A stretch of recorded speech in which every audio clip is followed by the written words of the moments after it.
Hello friends नमस्कार। तो friends देखंतु आश्रम स्कूल तरफरु teaching and non teaching post पई एक बहुत बड़ वैकेंसी रहउची। एथिरे टीचर सहित पियोन हेल्पर सुपरिटेंडेंट भली पोस्ट में वैकेंसी खाली रहउची। जदि आपनकर क्वालिफिकेशन मैट्रिक प्लस 2 किबा ग्रेजुएशन पास थिबो तेबे ई पोस्ट में आवेदन करि परिबे। जदि आपनकर बीएड भी नथिबो तेबे भी टीचिंग पोस्ट आवेदन करि परिबे। एथिरे बीएड आवश्यक नाही। दरमा मंथली बेसिस रे आपन के एथिरे मैक्सिमम 33,100 पर्यंत मिल पार जहाँकि एक बहुत भल दरमा रोचे। जदि सिलेक्शन पाइबे तो निज जिला स्कूल रे पोस्टिंग पाई परिबे। सबु जिला पे एथिरे पोस्ट रोचे। सबु जिलार पिला माने उभय पुरुष और महिला पिला माने एही पोस्ट में आवेदन करि परिबे। पिला माने आपण माने चाहिए निज मोबाइल माध्यम रे भी पोस्ट आवेदन करि परिबे। किपरि आपण माने निज घरे बसी जेहेतु एथिरे फ्री अप्लाई रहउची टंकाटे भी एप्लिकेशन फी पेमेंट करिबार आवश्यक नाही फ्री आवेदन करि परिबे। तो किपरि आवेदन करिवे मु आपनको वीडियो रे फुल प्रोसेस टी कहि देबी। तो वीडियो टी को शेष पर्यंत देखि नेबे। चलंतु प्रथमे आलोचना करि नेबा जे कोन रहउची एहर ऑफिशियल नोटिफिकेशन टी। फ्रेंड्स जदि आपण माने निज जिल्ला रा आसुथिबा एई भली नुवा नुवा सरकारी जॉब रो न्यूज़ पाया पई चाहुचंती तेबे हमर चैनल टी को सब्सक्राइब करि नियंतु एवं वीडियो टी को भी गोटिए लाइक करि नियंतु। फ्रेंड्स देखंतु ए नोटिफिकेशन टी आसी अछि आश्रम स्कूल तरफरु वैकेंसी टी रिलीज होईची। हु कैन अप्लाई एही पोस्ट रे केउ मन आवेदन करि परिबे। ऑल ओडिसा र पिला माने पोस्ट आवेदन करि परिबे। सॉरी फ्रेंड्स देखंतु जेंडर टी भी बोथ मेल एंड फीमेल रहउची। उभय पुरुष और महिला प्रार्थी माने भी पोस्ट आवेदन करि परिबे। जदि आमे सैलरी कथा कहिबा तेबे 10,000 स्टार्ट होई 33,000 पर्यंत आपन के थिरे मंथली बेसिस रे सैलरी मिल परिबो जहा कि एक बहुत भलो सैलरी रहिबो। जदि आमे पोस्ट नेम कथा कहिबा तेबे एथिरे डिफरेंट टाइप रो पोस्ट पई वैकेंसी रहउची। जेपरि के एथिरे एजुकेटर पई पोस्ट होउची art teacher craft teacher music teacher PT teacher या सहित सुपरिटेंडेंट नेक्स्ट एथिरे हेल्पर बा रसैया पई पोस्ट होउची या सहित चाइल्ड वेलफेयर ऑफिसर पई एथिरे वैकेंसी रहिबो। तो पिला माने एथिरे एही 6 रु 7 प्रकार पोस्ट पई वैकेंसी खाली रहउची। आपनकर क्वालिफिकेशन अनुसार एथिरे जे कोनोसी भी पोस्ट आवेदन करि परिबे। जेहेतु ऑनलाइन प्रोसेस रहउची तो जदि एलिजिबल होथिबे तेबे एही समस्त पोस्ट में भी आवेदन करि परिबे। क्वालिफिकेशन देखंतु 8th पास रु स्टार्ट होई ग्रेजुएशन पिला मानक पई एथिरे वैकेंसी रहउची। तो आपनकर 8th 10th ग्रेजुएशन जहां भी क्वालिफिकेशन थिबो आपनकर अकॉर्डिंग टू आपनकर क्वालिफिकेशन अनुसार एथिरे आवेदन करि परिबे। फ्रेंड्स देखंतु एथिरे केउ पोस्ट पई कोन सब सैलरी बा दरमा रहिबो से विषय भी थरे आपण माने देखि नियंतु। देखंतु जदि आपण माने सुपरिटेंडेंट पोस्ट आवेदन करिवे तो एथिरे आपनकर रहउची 33,100 टंका per month salary. Child welfare officer रहउची 23,170 टंका। एजुकेटर पोस्ट में आपनकर मंथली बेसिस रे दरमा रहउची 10,000 टंका। देखंतु नेक्स्ट होची आपनकर टीचिंग पोस्ट पिला माने सब टीचिंग पोस्ट में टीचिंग रे आपनकर art teacher craft teacher music teacher yoga teacher PT teacher एई भली टीचिंग पोस्ट होची। एथिरे 10,000 टंका पर मंथ सैलरी रहिबो। जदि आपने टीचिंग पोस्ट आवेदन करूछंती बीएड नाही केवल ग्रेजुएशन टे कंप्लीट करथिले आवेदन करि परिबे किंतु सेही फील्ड रे नॉलेज आवश्यक पड़िबो बा एक्सपीरियंस आवश्यक पड़िबो। कोन सब टर्म्स एंड कंडीशन अछि आवेदन कला समय म आपनको शो करे देबे तो आवेदन करि परिबे। नथिले आपण माने जो होई जे आपनकर नॉन टीचिंग स्टाफ पोस्ट एथिरे भी आवेदन करि परिबे। देखंतु हेल्पर एवं कुक बा रसैया पोस्ट पे 9,930 टंका पर मंथ सैलरी रहिबो।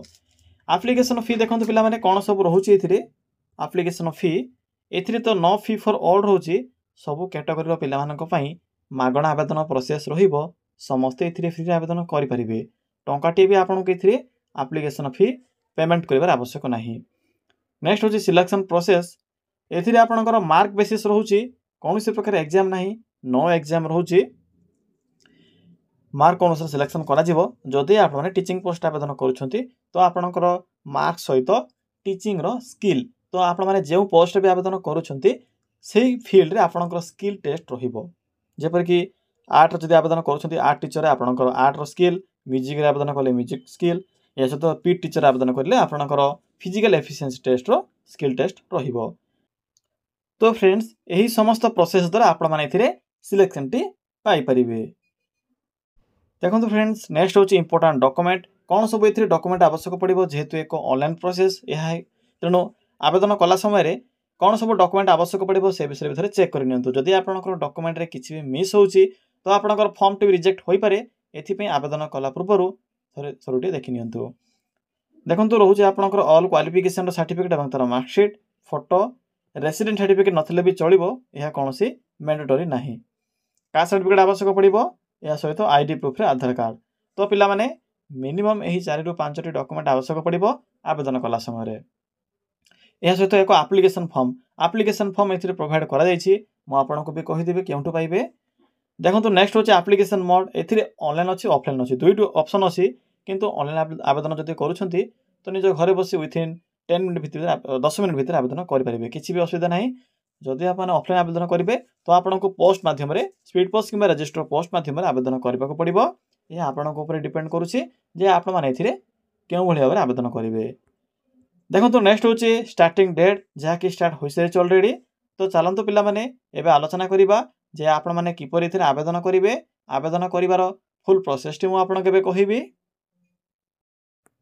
फ्रेंड्स एथिरे किपरि आवेदन करिवे देखंतु पिला माने आवेदन करिवा पई सिंपली आपण माने निज मोबाइल फोन रे थिबा गूगल टी को ओपन करिवे किबा जे कोनोसी भी गोटे ब्राउजर को ओपन करिवे प्रिफर करूचे आपण माने क्रोम ब्राउजर को ओपन करिवे ओपन करि सरिला परे आपणक सम्मुख रे एक सर्च बॉक्स रो ऑप्शन टी शो हेबो सिंपली एठारे आपण माने क्लिक करी टाइप करिवे बा सर्च करिवे कोन टाइप करिवे सिंपली मेंशन करिवे ओडिशा govtjob.in तो सिंपली एई भली लिखिबे लिखि सरिला परे पाखर थिबा सर्च रो ऑप्शन पर क्लिक करिवे देखंतु क्लिक करि सरिला परे आपनको ओडिशा जीओवीटी जॉब रो ए साइट शो हेबो तो सिंपली आपण माने एही प्रथम लिंक ऊपर क्लिक करंतु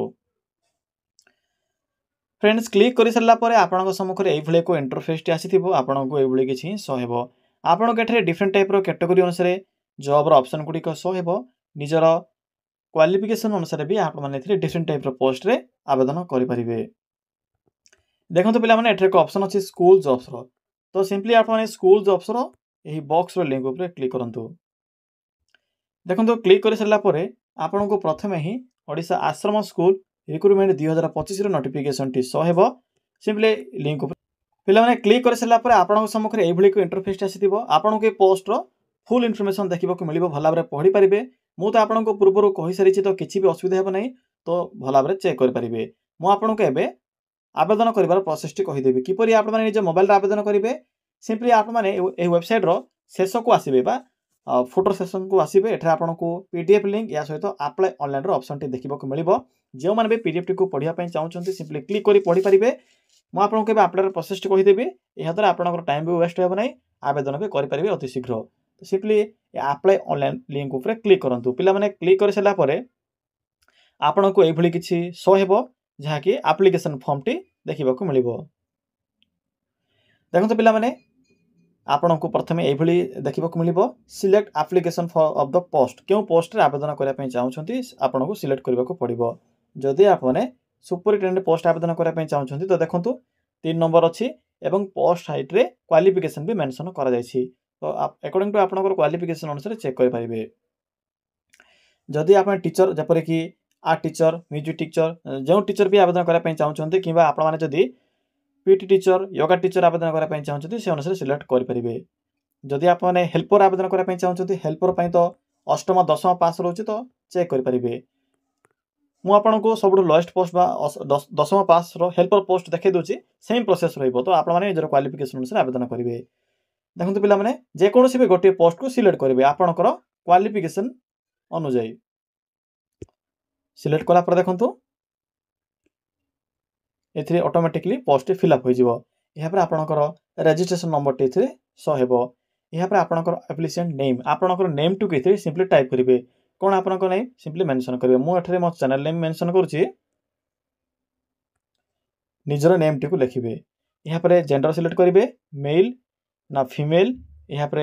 मैरिड ना अनमैरिड एथिरे आपण माने मेंशन करिवे आ सिलेक्ट करिवे डेट ऑफ बर्थ लिखिबे एठरे ईमेल एड्रेस लिखिबे एहा पर मोबाइल नंबर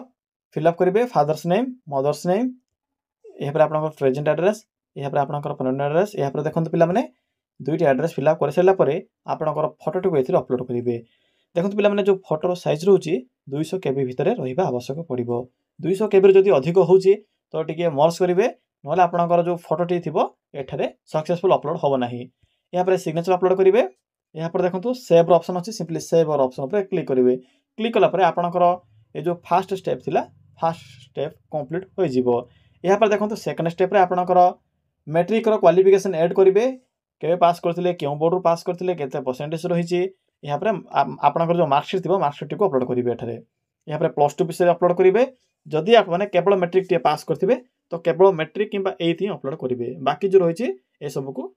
स्किप करेंगे यहाँ पर ग्रेजुएशन जदि आपंकर पास थी देखो पिला माने जदि आप माने सुपरिटेडेंट कि टीचिंग पोस्ट आवेदन करुँच तो ग्रेजुएशन पर्यंत फिलअप करने पड़ो सिंपली ग्रेजुएशन भी सेम रही क्यों बोर्ड पास करते आपंकर अनर्स कौन थी क्यों वर्ष पास करते सर्टिफिकेट सब अपलोड करेंगे यहाँ पर पीजी जदि आपंकर थी तो पीजी भी अपलोड करेंगे अदर्स जदि आपंकर किसी एक्सट्रा क्वालिफिकेशन जदि आपंकर एक्सपीरियंस थी तेज से विषय भी मेंशन करेंगे यहाँ पर देखो एक्सपीरियंस थी जो रही एम्प्लॉयमेंट डिटेल्स फिलअप करेंगे कंप्यूटर जदि आपंकर नॉलेज थी तो कंप्यूटर नॉलेज ए फिलअप करेंगे यहाँ पर देखो लैंग्वेजेस नॉन ए सिंपली आप तीन जाक टिक चिन्ह पर क्लिक करेंगे यहाँ पर देखो सेव रही सेव पर क्लिक करेंगे यहाँ पर देखो शेष आपन को सेव ऑप्शन टी देखा मिले ये सिंपली क्लिक करेंगे क्लिक कलापर आपंकर जो एप्लिकेशन फॉर्म थी सक्सेसफुल सबमिट हो तो फ्रेंड्स यही प्रोसेस द्वारा आपण मैंने